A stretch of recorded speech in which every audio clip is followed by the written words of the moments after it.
Hi everybody, thanks for joining us.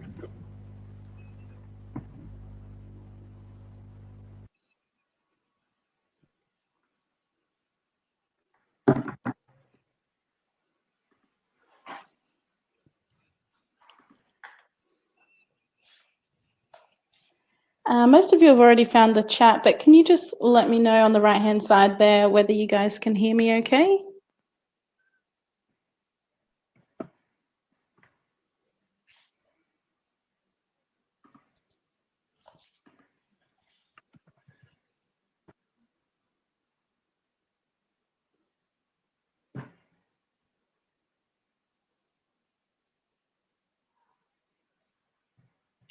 Cool.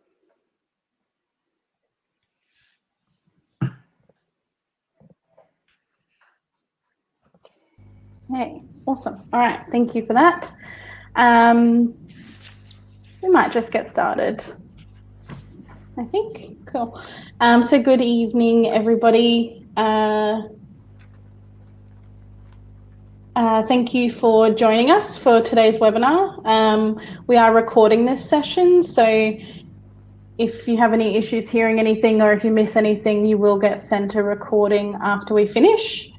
My name's Summer Adams. I'm one of the Member Services and Communications Coordinators for MPAQ, and today I will be moderating the webinar. So during today's session, we're going to be hearing from Penny, the MPAQ Executive Director, who'll just give us an update about her work with the government about COVID-19. And then this will be followed by Kim and Emma from our workplace relations team, who'll be giving us the most common employer questions that they've been receiving. Obviously, they've been receiving a lot of phone calls over the last few days, so they've just compiled all of those. We did also run this webinar this morning, so we've compiled some of the questions from that one as well. Obviously, the whole situation is unprecedented, and we want to make sure that all of our members are getting the information that they need to protect their staff and their business. Most people have already found it, but before we do get started, there is a chat function on the right-hand side. So at any time, you can pop a question in there and we will address as many of those as we can.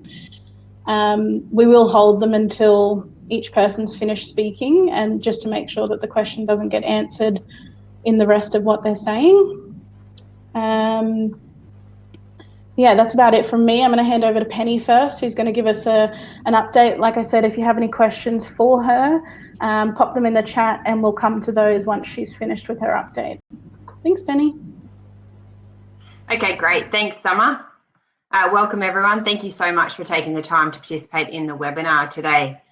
As Summer mentioned, I'm just going to provide you with a brief update on the work that MPAQ's been doing in relation to the state government. And I'll also touch on some of the subsidies that are available federally and on a state-based level as well. So firstly, Master Plumbers is involved in a number of committees in relation to COVID-19. And these include things like the Building Industry Recovery Group. It's a group that was originally set up to deal with the natural disasters and the fires, but also has expanded to COVID-19. And Ernie Kretschmer, our Technical Services Manager, is the representative on that committee. We also have the Ministerial Construction Council, which is a group that meets regularly, which is made up of industry associations and unions. And it works very closely with the Minister and the Department around a number of matters, and obviously in particular with COVID-19 at the moment. We've also been in contact with the QBCC as well around some concerns for minimum financial requirements.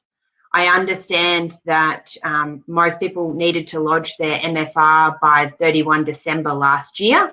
I understand from discussions with the QBCC that not all contractors have lodged yet. So they will be sending out an email to those contractors this week, just encouraging them to lodge, even if they don't meet their minimum financial requirements. It's very important just to lodge. And also, if you're experiencing any difficulties with COVID-19, if you can let them know as well. We've also been speaking with the Department of Health Obviously, plumbing being an essential service, we've been talking to them about the concerns around if we do go into a lockdown period, will plumbing still be able to, and plumbers still be able to get out there? We have been advised that it is an essential service, and today we sent out an email with some further information that's been provided from Queensland Health. So that's now available on our website. The other item that we've been talking to Queensland Health is in regards to PPE. So I understand from, especially from the webinar this morning as well, a number of members have indicated the shortage of PPE out there at the moment, specifically in regards to gloves, hand sanitizers and masks, etc. So we've raised that direct with the Department of Housing and Public Works and also the Department of Health to see if they could assist in any way to speed up the process to have access to the PPE, which is so important. Kim and Emma, when they go through their presentation, they're going to touch further on the requirements for PPE as well. So that's sort of our work that we've been doing here with the state government. And then I just wanted to flag about the subsidies that are available through the federal government, and then I'll also touch on the state government as well. Unfortunately, there's not a huge amount of information out at the moment, or they've given you a snippet, but they haven't gone into the details yet. So I'm going to tell you the information that we've received to date, and we're working very closely with state government here in Queensland and also the federal government to find out some more information as well. So you might have seen already on the news around supporting apprentices and trainees. So the government is supporting small business to retain their apprentices and trainees. And eligible employers can apply for a wage subsidy of up to 50% of the apprentices or trainees' wage for 9 months, which is from 1 January 2020 through to 30 September 2020. This is where a small business is not able to retain apprentice. The subsidy will be available to a new employer. The wage subsidy will be claimable for wages paid since 1 January, and employers can register for this subsidy from the 2nd of April 2020. And then the final claims must be lodged by 31 December.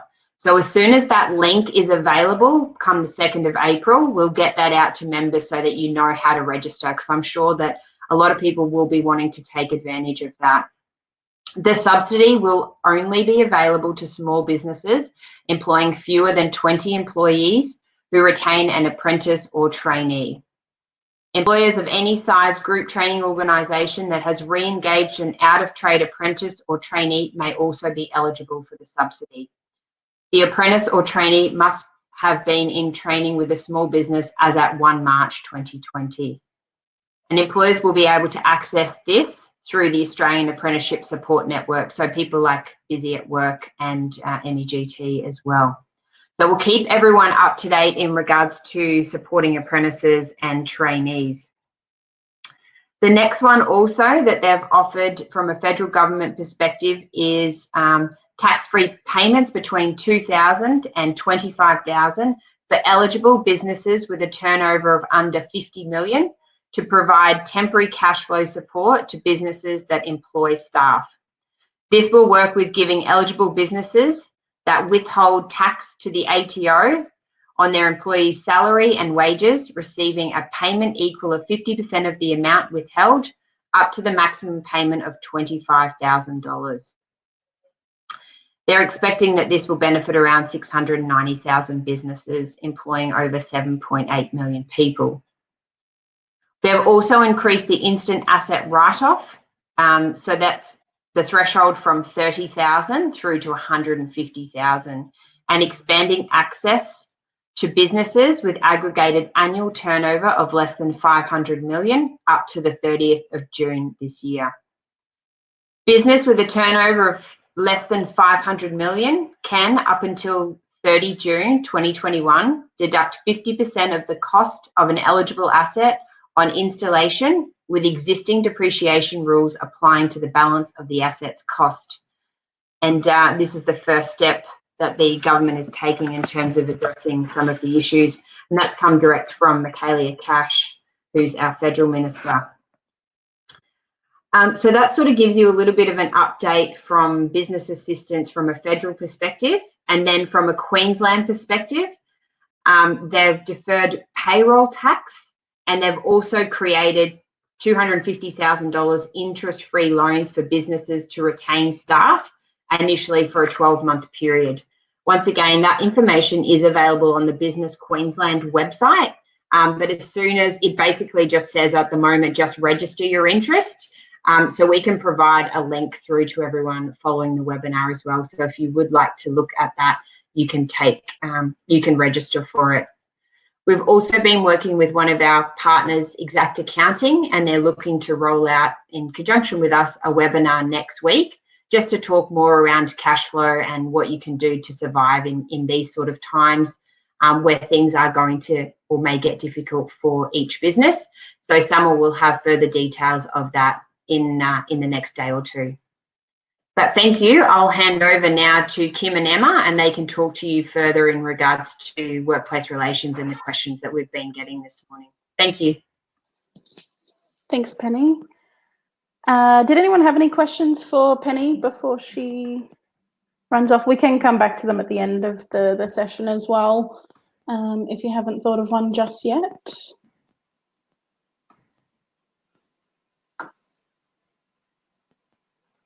Doesn't look like it. That's okay. Okay, thank you. Thanks, Penny.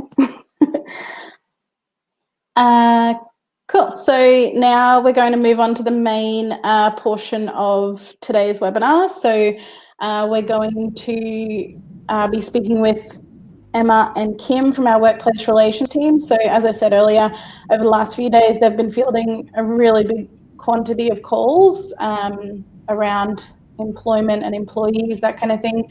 So Kim, who's our Senior Human Resources Advisor, and Emma, our Human Resources Advisor, are going to run through some of these questions. If you have any in the meantime, feel free to pop those in the chat box. And yeah, we'll get to everybody's questions as we can. We have modified this presentation slightly from this morning, just based on some of the questions we were getting in that one. So yeah, I'll hand it over to you guys. Thanks, guys.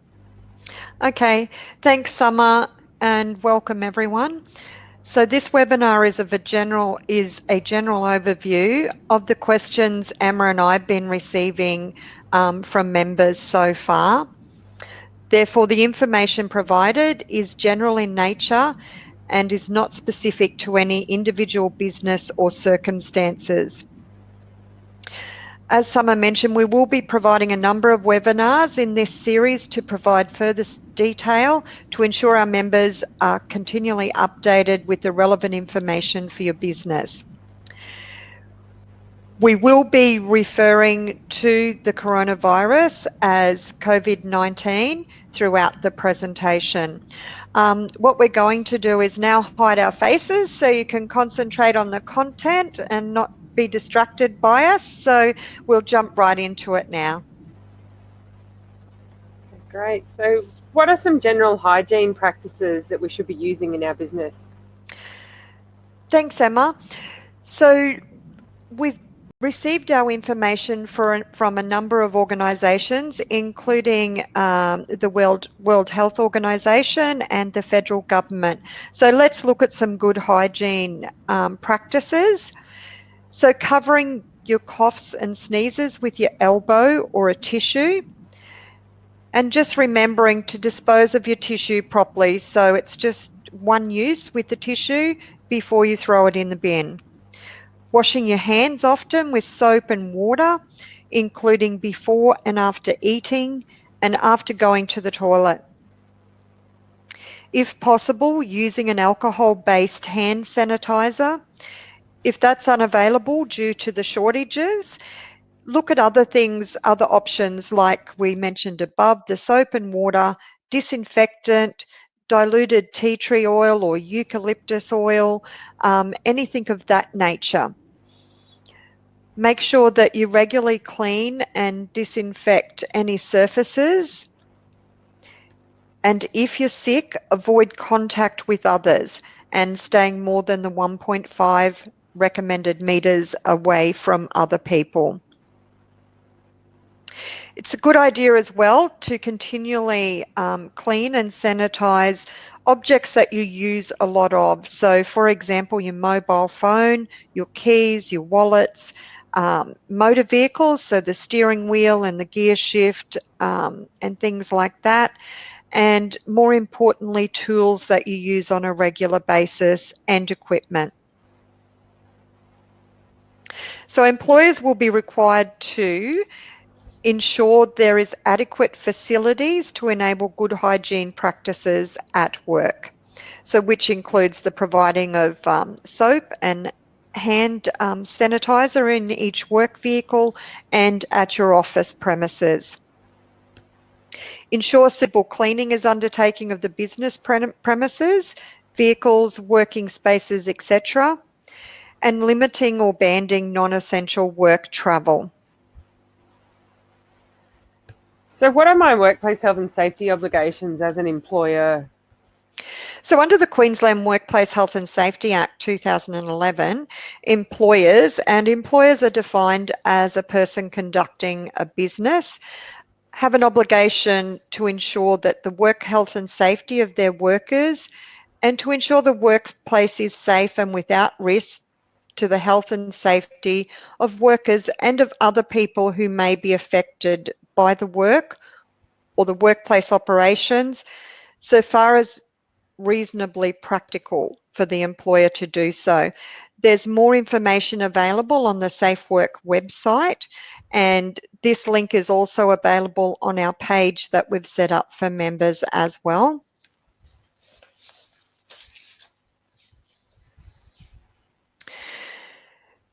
So what you will need to do is implement a risk management policy or procedure, and MPAQ are currently drafting a template for members to use.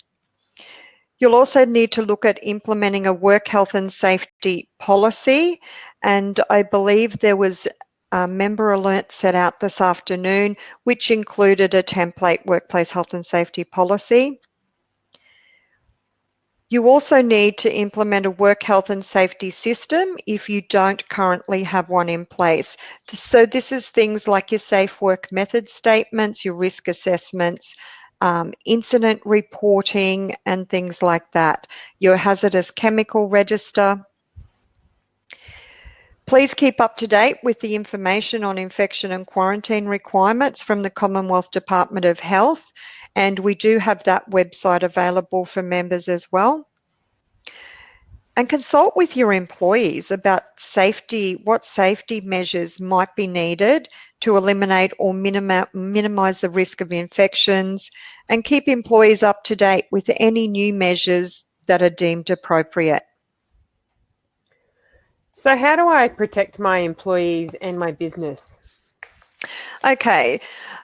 The Department of Health has recommended ways in which businesses and employees can protect themselves from the spread of COVID-19.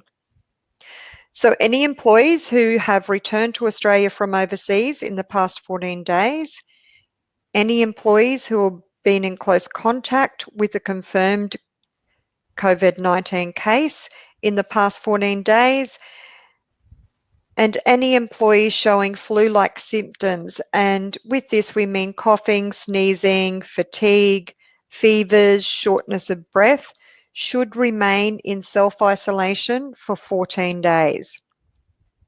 When we talk about self-isolation, this means they need to remain at home. No going out for coffee or shopping or going to the school, childcare centre or university. It actually means that you need to remain at home. If you do need any food or other necessities, you can ask people to leave them at your door, and don't let any visitors in. It should only be the people who usually live with you who should be at the house. So yesterday, MPAQ sent out an alert for members, and it included an information guide for members' customers. This guide outlines the members' preventative measures and asks a series of questions to the potential customer and requests the customer take steps to ensure the safety of your employees prior to their arrival on the job. So you would need to ask questions of the customer when they ring to book a job. Have they experienced a recent illness with symptoms related to COVID-19? Have they recently returned from overseas as of 12 a.m. on the 16th of March 2020? Have they been in contact with anyone that experienced either of those situations? Or have they been instructed to self-quarantine by an official government agency? So if any of your customers do answer yes to any of those questions, you need to ensure that your employees are going to be safe in the workplace. So the recommended personal protective equipment by the World Health Organization is eye protection. Now, this could be safety glasses or actually a face shield.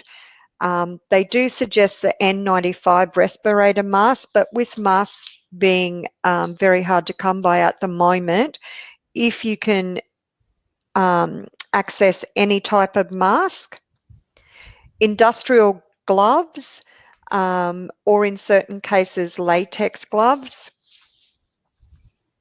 boot covers, and in some instances, the full hazmat suit. So you will need to look at each situation prior to sending your employees out there. Further to this, you could look at implementing a team-based system where two of your employees are working together constantly and not having any other face-to-face interaction with other staff members. This way, if one employee was to contract COVID-19, then it would only be one other employee who would need to self-isolate and not your entire workforce. So you would have your employees work remotely so they don't actually come into the office, they don't mix with the office staff, and they go directly from home to the job. So what we might do now, we're going to change angles here. Emma, how do I pay my employees who have returned from overseas after 12 a.m. on the 16th of March 2020? Yeah, sure. So any person returning to Australia from overseas from 12 a.m. on the 16th of March will be required to self-isolate for 14 days. So if an employee is required to self-isolate due to returning from travelling overseas, they'd then be entitled to access annual leave or long service leave. Unless, of course, they start to demonstrate symptoms of illness or injury, then they would have access to personal or carers leave. Further to this, the Australian government announced on the 18th of March that Australia will be in level 4 of 4 levels of travel advice. And this essentially means that it's a do not travel at this time. We've also been notified that from 9 p.m. tomorrow, no one is allowed to enter into Australia unless they're Australian residents returning back into Australia. It would also be encouraged that if you have employees that may have been planning for future travel, that they might really need to start looking at their options. And we've also found out that Tasmania have closed their borders, so there's no travel to Tasmania at this time. Okay. How do I pay my employee if they are diagnosed with COVID-19 or if one of their immediate family members is test positive? Yeah, sure. So if a full-time or part-time employee has been diagnosed with COVID-19, they're required to self-isolate, and during this time, because they are showing symptoms of an illness, they would then be considered on personal carers leave, which is sick leave.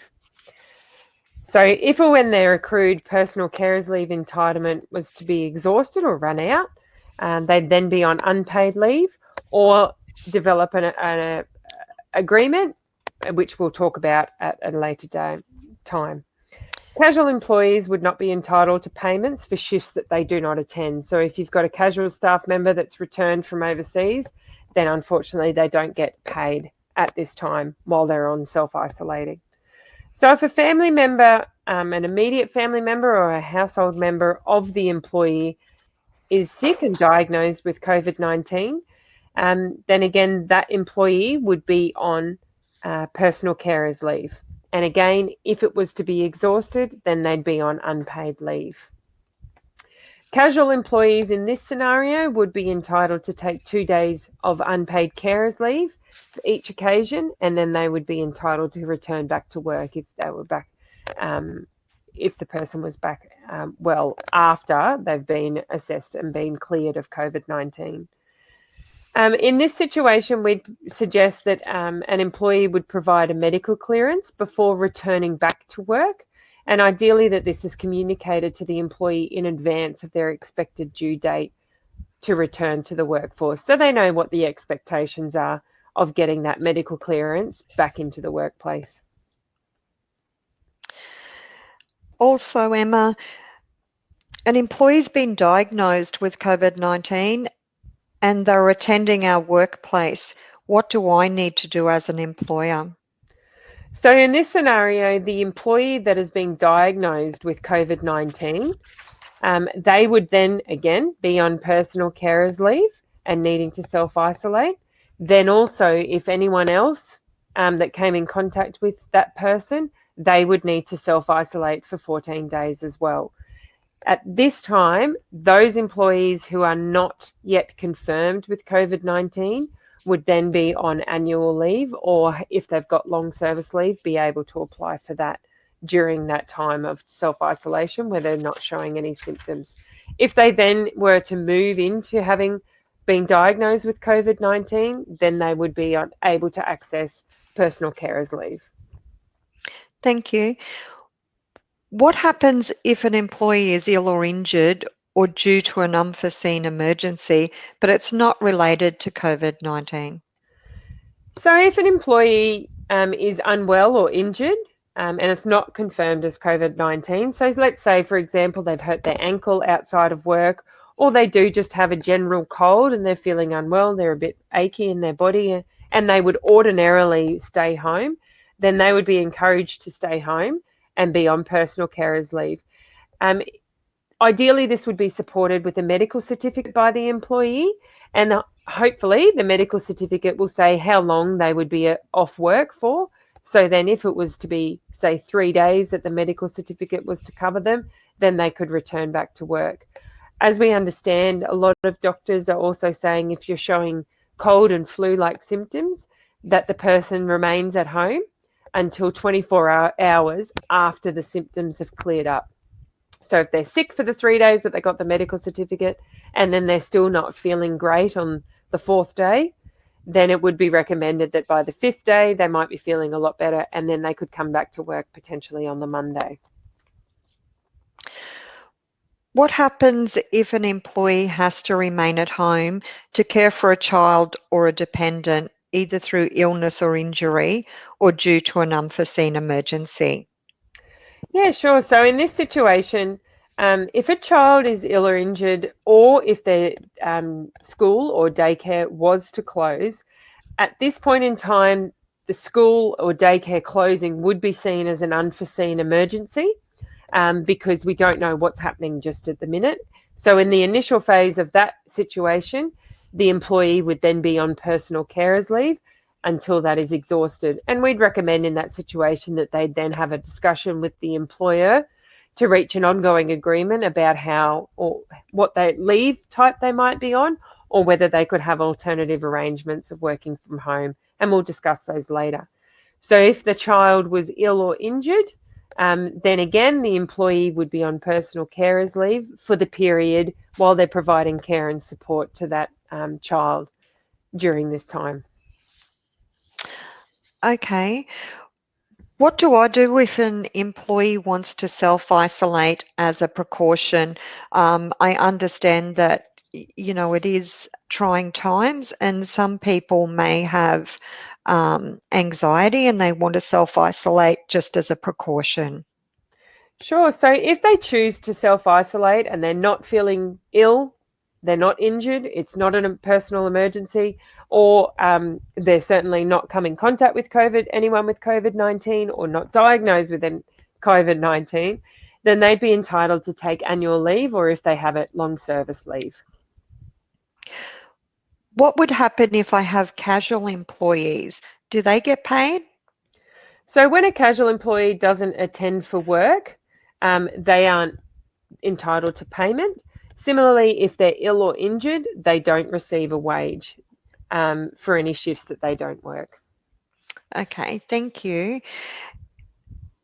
And if we can just briefly go through what the current leave entitlements are under the award. Yeah, so this is a very brief summary, but basically a full-time employee is entitled to 4 weeks annual leave per annum and 10 days of personal carers leave per annum. A part-time employee is again entitled to 4 weeks, but it's at the pro rata basis. Similarly, for their personal carers leave. So let's say they work 4 days per week, then they would be entitled to 4 days for 4 weeks of annual leave and 4 days across 2 weeks for personal carers leave. A casual employee is not entitled to any annual leave, but they are entitled to 2 days of unpaid carers leave per occasion. So that just means that if they were rostered to attend for work, they could be off work for 2 days. It's not paid, but then they could still come back to work if required.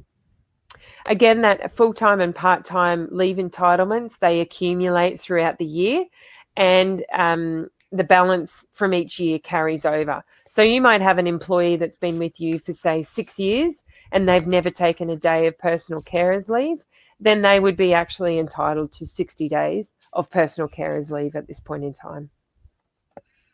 Thanks, Emma.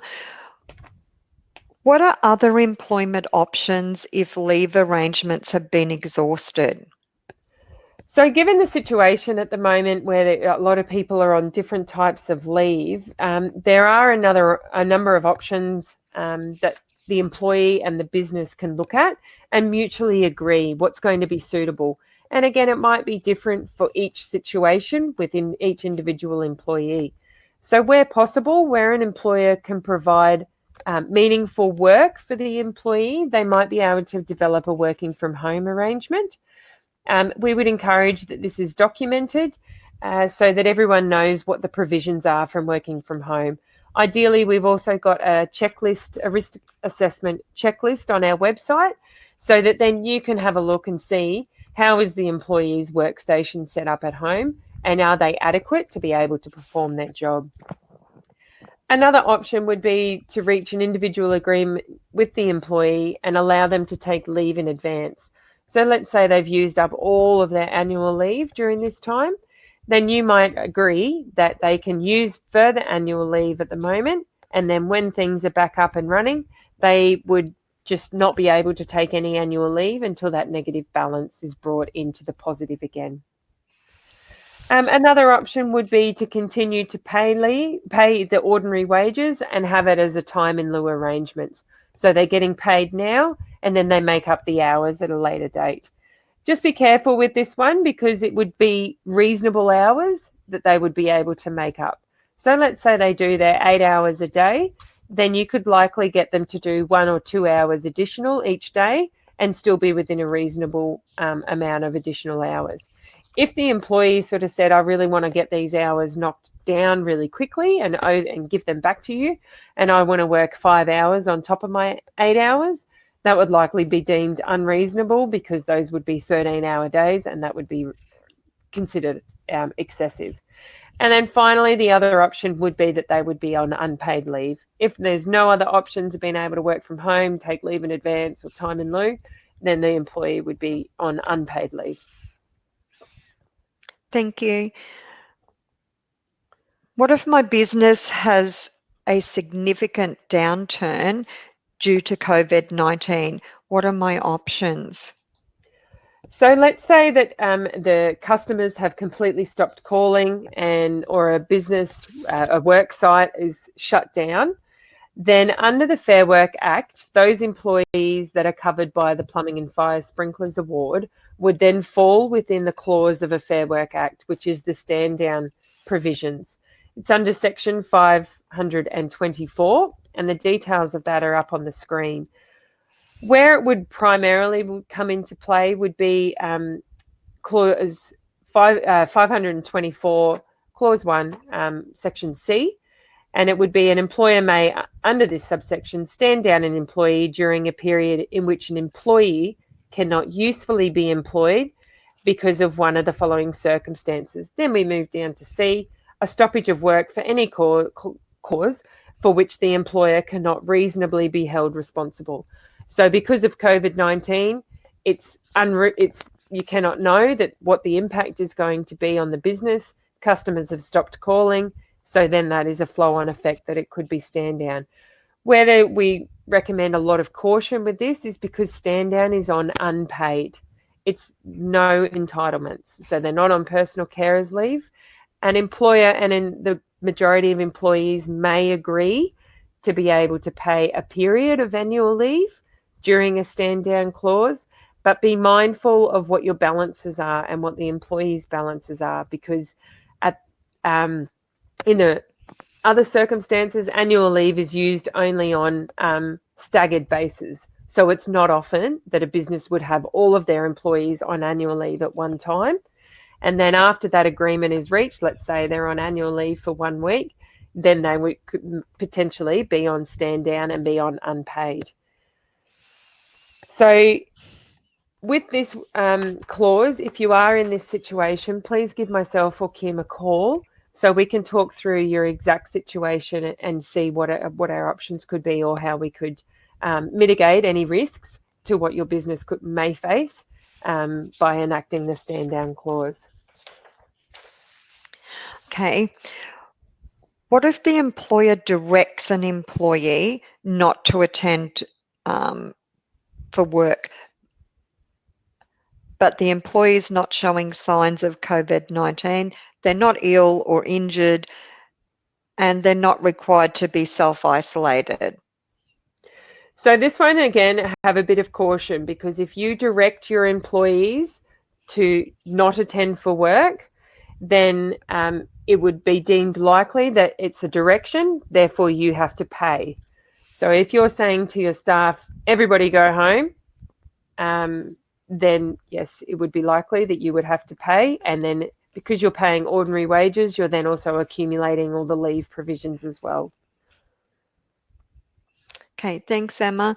So what policies do I need throughout this period?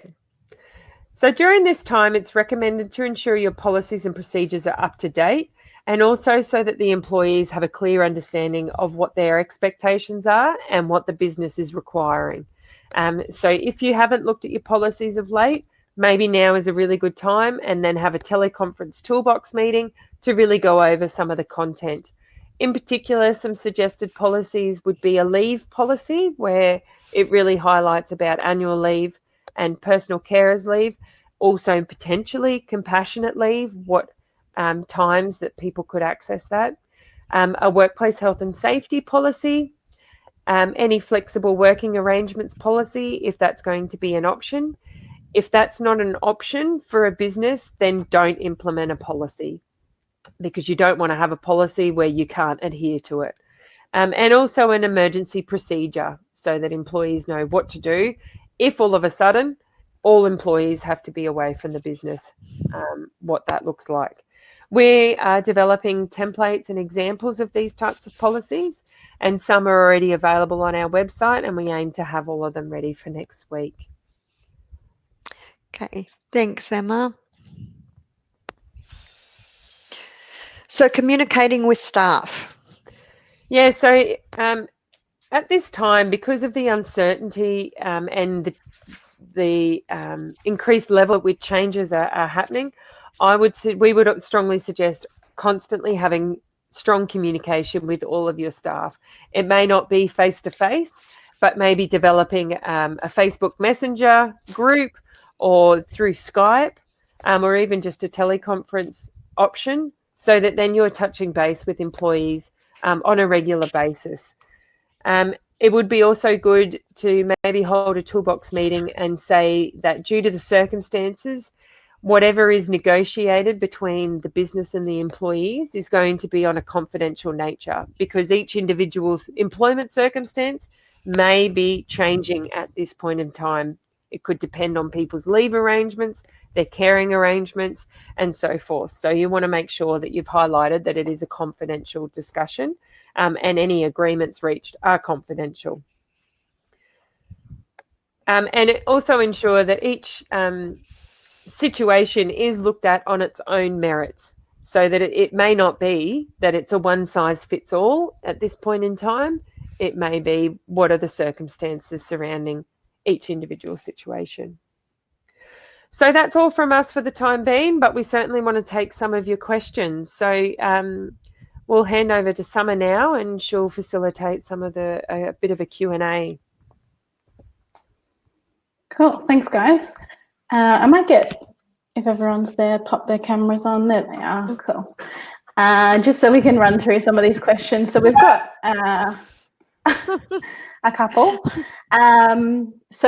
Just first off, Penny, there are a couple for you around the apprentice wage subsidy. So first one's from Kent. Do you know whether the subsidies are for each apprentice? Yes. Cool. Yeah, as long as the business has less than 20 employees. Yep. And just in relation to that, that employee number of 20, does that include the number of apprentices that are employed with the business? So are they included in that 20 number? It says the subsidy will be available to small businesses employing fewer than 20 full-time employees who retain an apprentice or trainee. I think as long as they're included, as long as there's fewer than 20. Yeah. Okay, cool. And there was just one about the instant asset write-off as well. Well, actually, it was more of just a comment from Jason. He just said the instant asset write-off is great, but if there's no confidence, then no one will use it to buy the equipment anyway. True. Yeah. Cool. I think those are most of the questions we had for you, but Kim and Emma, we've got quite a few for you guys. So the first one's from Chantel, and this was around the fact sheet that we've put together with the questions to ask customers. So she just said, how are these questions possible on large work sites or sites where you're not the principal contractor and other trades and suppliers are going in and out? Okay, can I suggest if you are on a large work site that you actually speak to the head contractor, just to ensure that they're taking specific, they're making specific requests to anyone that's coming onto site, any of the other contractors, to ensure that they're not meeting the criteria for self-isolation. It would be the responsibility of the head contractor, but then also you have a responsibility to your staff. And the template, I suppose, was designed more for plumbers going to see consumers. That's what That's correct. Of the form was. Yeah, but good question, Chantel. Yeah. And Chantel just had another one as well. So suggestions on how to govern this to ensure people don't take advantage of the systems in place, such as like in the previous question. Chantel, can you just clarify with that one in the comments? Just so I think that was, it wasn't too long after. So I'd say, so yeah, so how do you govern that? Like if you are sending that fact sheet to people and you're asking them those questions, how do you govern that they're actually telling you the correct answers? Yeah, good question. I think that although we've put out this question, I think we've put out this template, I think we probably should really get them to sign something off. So I've just been looking at another sort of a checklist style that perhaps we might be able to roll out from tomorrow, where you'll be able to give it to the customer so they'll be able to actually tick and flick it and then sign off on it as well.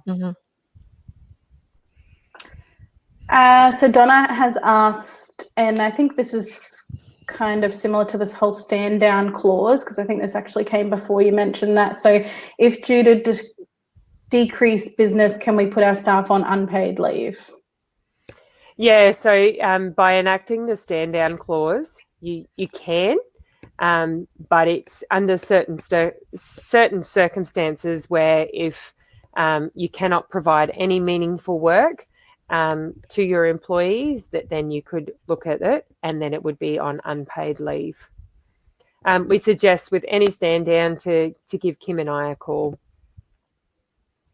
Yeah. And then we've got quite a long one, so bear with me. So what if an employee with a sore throat has visited a grocery store where a case was confirmed last week, as an example, but they didn't have close contact with the source?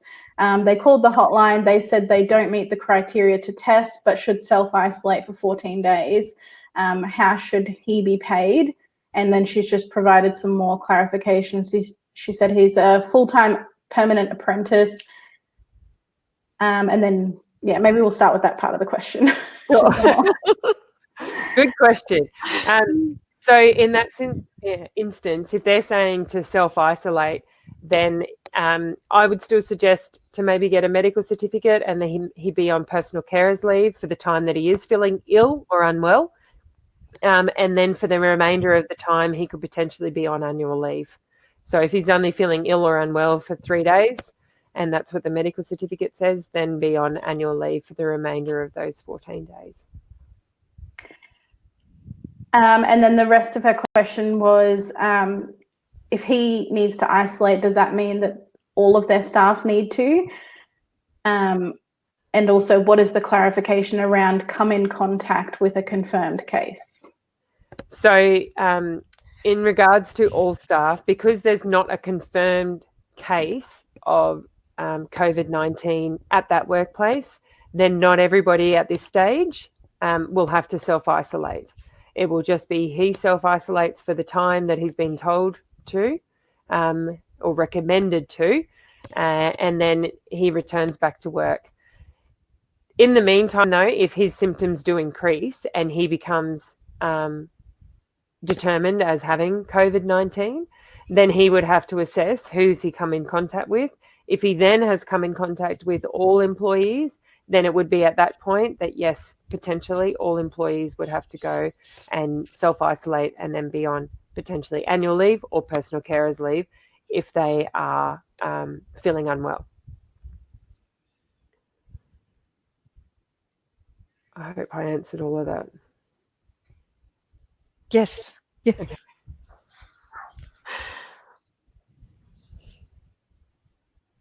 Sorry. So just to follow up to that, to Renee's question, Chantel asked, how do you fact check a situation like this? So how do you fact check that he has been told to self-isolate? That's hard at this stage. You can't get proof. You could suggest that he get a medical certificate, so that then if he is presenting with a sore throat to the doctors, at least then you've got something to say that he would be on personal carers leave. Otherwise, he would be entitled to be on annual leave for that period. This is a new question. So what is WorkCover Queensland's final decision on compensation claims of those who contract COVID-19? Okay, so COVID-19 is a virus, and WorkCover have certain criteria for their applications. Anyone can put in a potential claim to COVID-19, but however, they would need medical confirmation of COVID-19 diagnosis. They'd also need evidence to demonstrate that your COVID-19 exposure occurred within your work environment, and medical confirmation that your employment was a significant contributing factor to the contraction of COVID-19. So depending on the circumstances, WorkCover may require further information from the applicant that's lodged the application, from their employer, or from a medical practitioner. But my understanding is that they have to show that their employment was a significant contributing factor. So if they've been putting fuel in their car at the service station, if they've been going grocery shopping, there would need to be a determination made that they actually contracted the virus at work. It would be like an employee putting in a work cover claim because they caught the flu at work, or chicken pox or something like that. So work has to be the significant contributing factor. Cool. And just one going back to the apprentices, Penny. So Kristen and Ashley have just said, when does that start date begin with apprentices? So Jan 1? That's when it can be backdated to, is that right? Sorry, the wage subsidy will be claimable for wages paid since 1 January 2020. And employers can register for the subsidy from the 2nd of April this year, and the final claims must be lodged by 31 December. But the apprentice or trainee must have been in training with the small business as at the 1st of March this year. Cool. I think you also talked a little bit about this earlier, Penny, but Peter's asked, as an essential services, if we go into full lockdown, can we still attend emergency jobs? At this stage, yes, we have consulted with the Department of Health, and they have determined that plumbing is an essential service. And so at this stage, you wouldn't be prohibited if there was a lockdown. However, things could change between now and then, but that's the information that we've been provided. There is some information that went out in our alert today, where you can click on that, and there is a link to some information that's been provided by the Department of Health as well.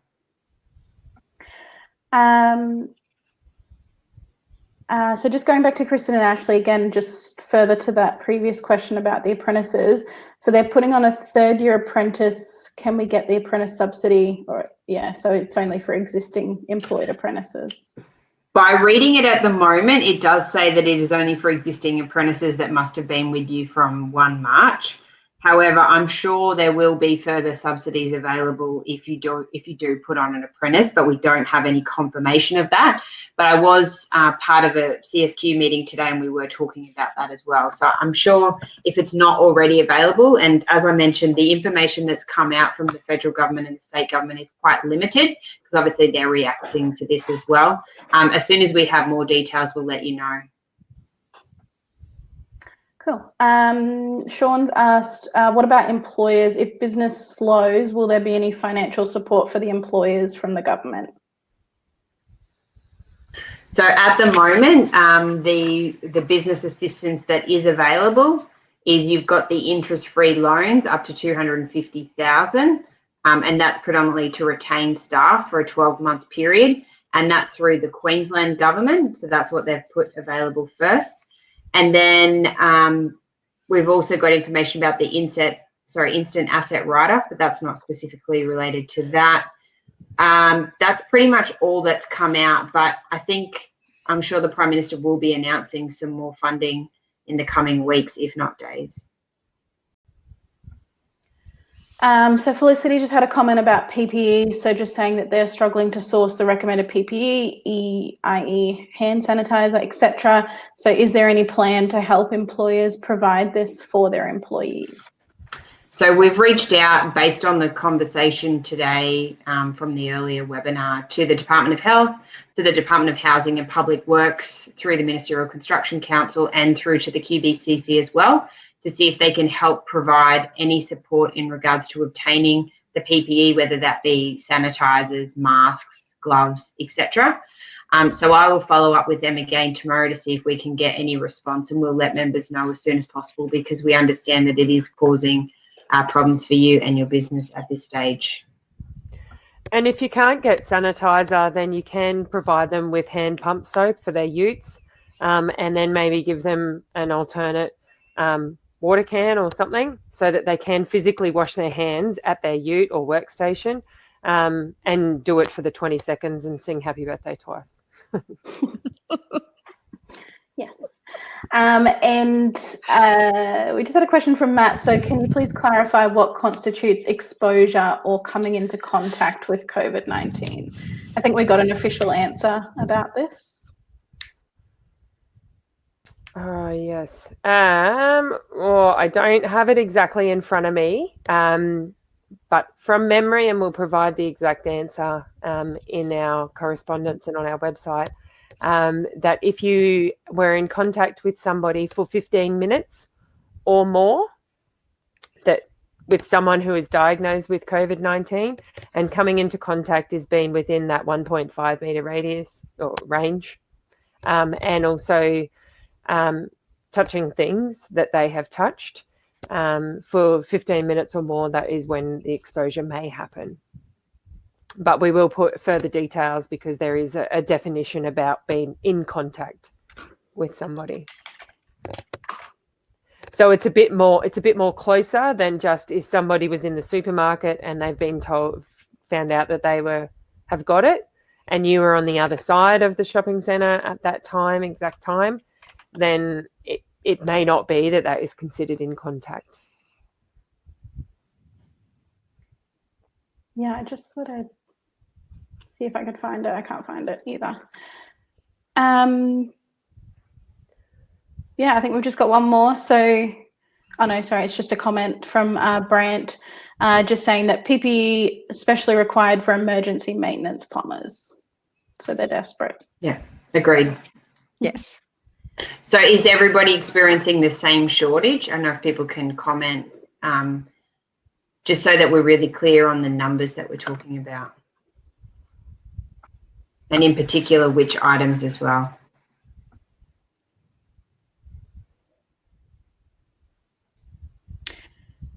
Yeah, if people want to, Phil, did you want to jump in? You can speak if you'd like. So we just had another question, sorry, from Brent said especially masks, they're the big issue. But sorry, there's a lot of comments coming in. Matt said if one of our plumbers is working at a private residence, are they required to wear gloves and face masks even if there is no evidence of illness? That again is, as an employer, you need to minimise the risk of any of your employees contracting COVID-19. At this stage, we would recommend wearing PPE. We would also recommend that they don't take any money or anything off the customer, so maintain that 1.5 metres. If you don't have any masks, if you have eye protection and you have hand sanitizer and or the soap and water available in their work ute, they really need to practice good hygiene. And even if the person at the home hasn't identified as being in contact with anyone or in self-isolation, they need to get into a practice of dealing with this could happen. So, for example, someone in that house could come into contact with someone. It's minimising your risks as an employer. Cool. And we might just do one final question before we wrap things up. So Chantel's just asked, can you make an agreement with your staff to lock their hours at OTE and bank their overtime to assist us in fixing costs for wages? Apparently many of their employees are on board with this, so they keep employment going. Yes, well, we might encourage you to give us a call and have a chat with us, so that we can talk specifically about what the situation is and what agreements you might need. Cool. All good. All right. Well, yeah, we might wrap things up there, I think. So thank you everybody for joining. If you do have any further questions after this, we are sending out a thank you email, I suppose, tomorrow, which you can submit any other questions on there. And we'll also be compiling all of the most popular topics from tonight's webinar and the one this morning as well, so that we can address all of those in one place. And we're going to be putting those up on our website actually as well. Yeah, we are all, as Penny mentioned earlier, I think it was Penny, we're planning some more webinars about this whole situation. And we would really appreciate your feedback about the types of topics that you'd like us to cover. We do have a survey online where you can register your interest in certain topics, we'll send that out in the thank you email as well. Otherwise, you can just send us an email to events@mpaq.com.au if you have anything that you want to suggest. We're also sending out all of our regular updates over email. We are trying to get out at least one update per day with all of the important information that we've gathered over that day. So keep an eye out for those. If you're not getting them, let us know and we can make sure you're on the list correctly. But yeah, thank you again to Penny, Kim, Emma for speaking. Stay safe out there. Let us know if there's anything else we can help with. And that's about it. Have a good night. Thank you. Thank you. Thanks, everyone. Thanks, Thank you. Thanks, Emma.